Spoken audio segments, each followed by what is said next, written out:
He and his wife had 3 children, Howard, who was 12 or thereabouts, and the twin girls, Cora and Kathy.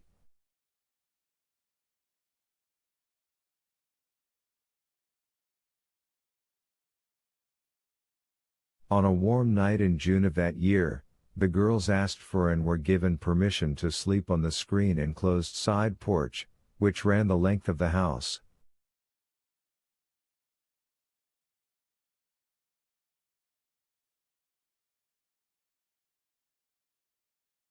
This was a great treat for them.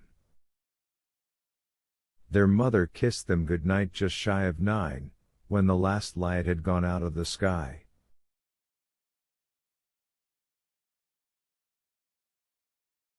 It was the final time she saw either of them until they were in their coffins and the undertaker had repaired the worst of the damage.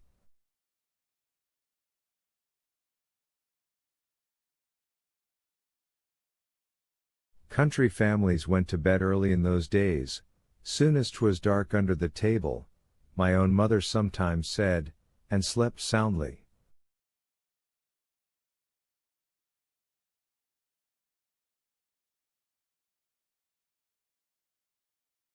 Certainly Klaus, Marjorie, and Howie Dederick did on the night the twins were taken. Klaus would almost certainly have been wakened by Bowser, the family's big old half-breed collie, if he had barked, but Bowser didn't.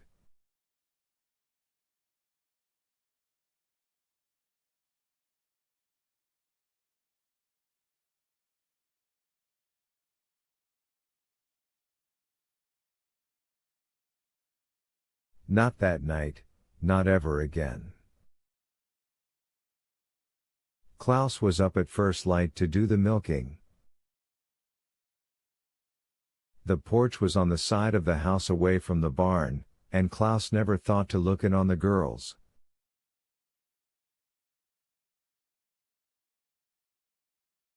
Bowser's failure to join him was no cause for alarm, either. The dog held the cows and the chickens alike in great disdain, and usually hid in his doghouse behind the barn when the chores were being performed, unless called and called energetically, at that.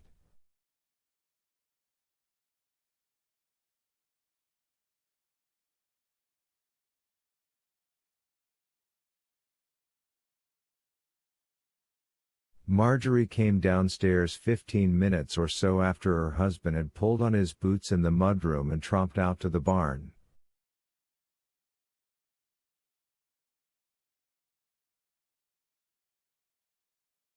She started the coffee, then put bacon on to fry. The combined smells brought Howie down from his room under the eaves, but not the girls from the porch.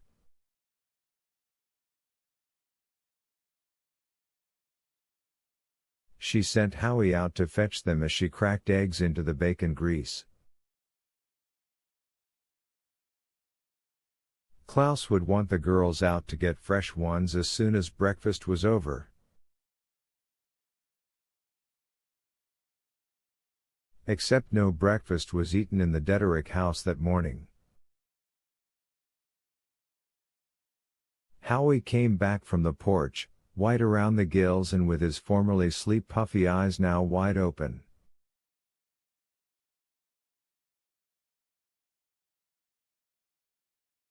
"They're gone," he said.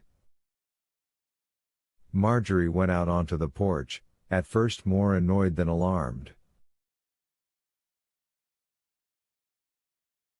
She said later that she had supposed, if she had supposed anything, that the girls had decided to take a walk and pick flowers by the dawn's early light.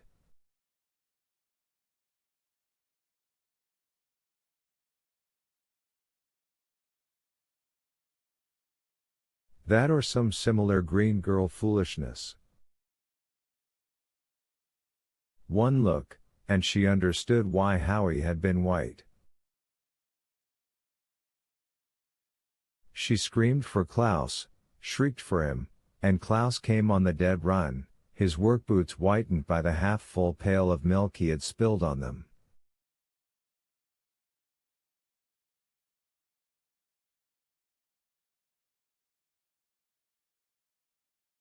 What he found on the porch would have jellied the legs of the most courageous parent.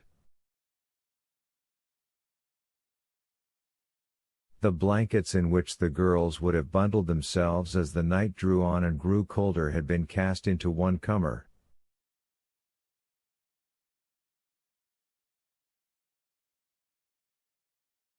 The screen door had been yanked off its upper hinge and hung drunkenly out into the dooryard.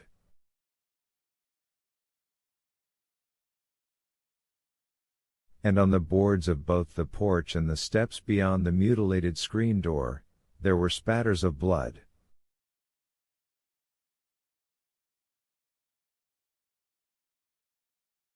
Marjorie begged her husband not to go hunting after the girls alone, and not to take their son if he felt he had to go after them, but she could have saved her breath.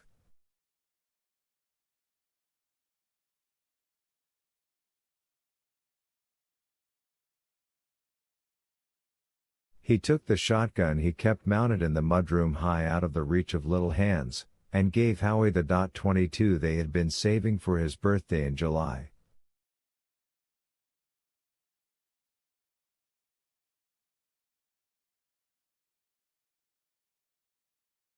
Then they went, neither of them paying the slightest attention to the shrieking, weeping woman who wanted to know what they would do if they met a gang of wandering hobos or a bunch of bad niggers escaped from the county farm over in Lagic.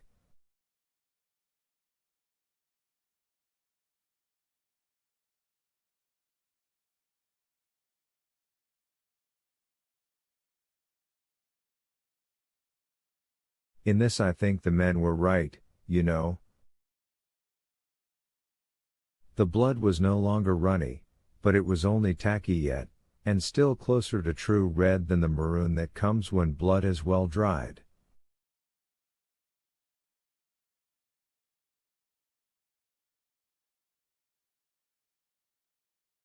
The abduction hadn't happened too long ago. Klaus must have reasoned that there was still a chance for his girls, and he meant to take it.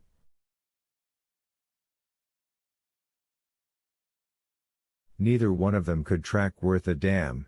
They were gatherers, not hunters, men who went into the woods after coon and deer in their seasons not because they much wanted to, but because it was an expected thing.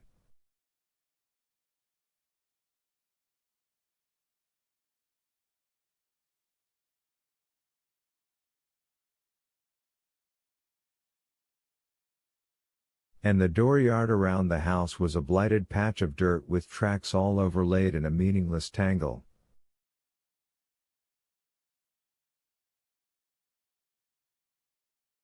They went around the barn, and saw almost at once why Bowser, a bad biter but a good barker, hadn't sounded the alarm.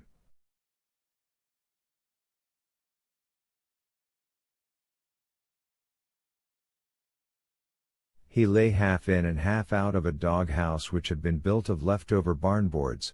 There was a signboard with the word Bowser neatly printed on it over the curved hole in the front. I saw a photograph of it in one of the papers, his head turned most of the way around on his neck.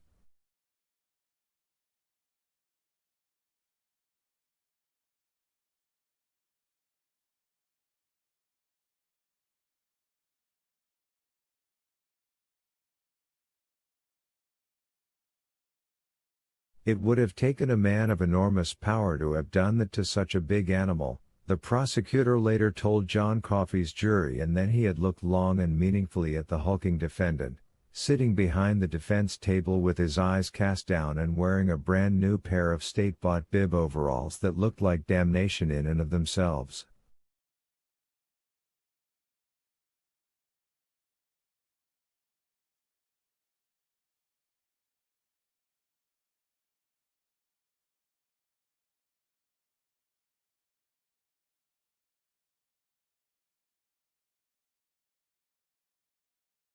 Beside the dog, Klaus and Howie found a scrap of cooked link sausage. The theory, a sound one, I have no doubt, was that Coffey had first charmed the dog with treats, and then, as Bowser began to eat the last one, had reached out his hands and broken its neck with one mighty snap of his wrists.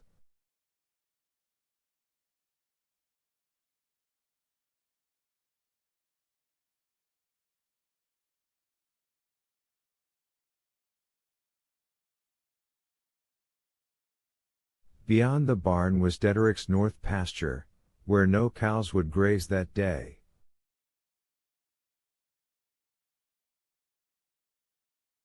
It was drenched with morning dew, and leading off through it, cutting on a diagonal to the northwest and plain as day, was the beaten track of a man's passage.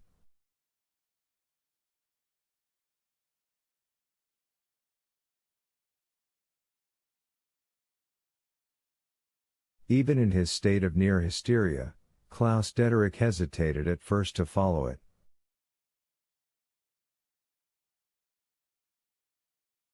It wasn't fear of the man or man who had taken his daughters, it was fear of following the abductor's backtrail, of going off in exactly the wrong direction at a time when every second might count.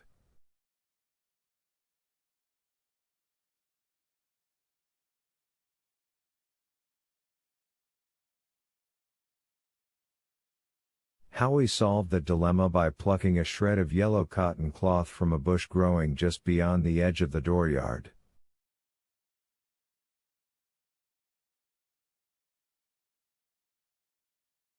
Klaus was shown this same scrap of cloth as he sat on the witness stand, and began to weep as he identified it as a piece of his daughter Kathy's sleeping shorts.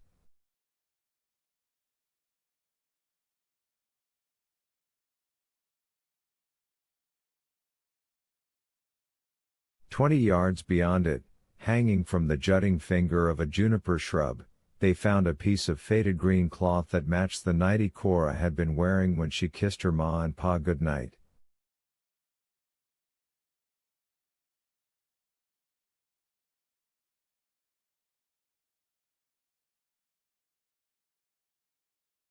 The Dedericks, father and son, set off at a near run with their guns held in front of them, as soldiers do when crossing contested ground under heavy fire.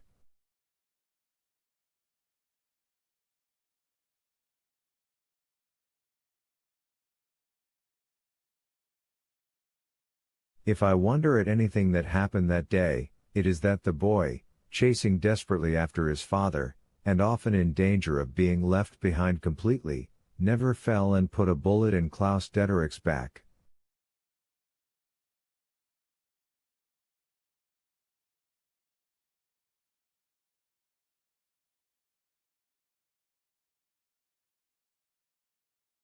The farmhouse was on the exchange, another sign to the neighbors that the Dedericks were prospering, at least moderately, in disastrous times, and Marjorie used Central to call as many of her neighbors that were also on the exchange as she could, telling them of the disaster which had fallen like a lightning stroke out of a clear sky, knowing that each call would produce overlapping ripples, like pebbles tossed rapidly into a stilly pond.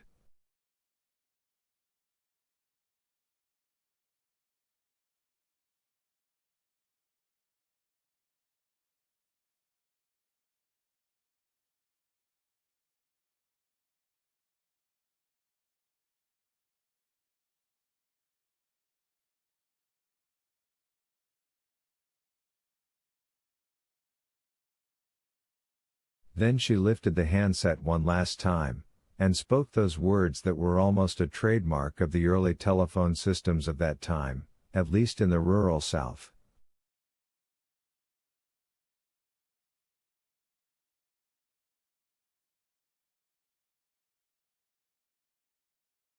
"Hello, Central, are you on the line?" Central was, but for a moment could say nothing. That worthy woman was all agog.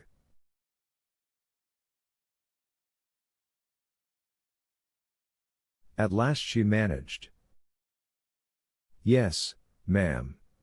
Mrs. Dederick, I sure am. Oh dear sweet blessed Jesus, I'm a-prayin' right now that your little girls are all right."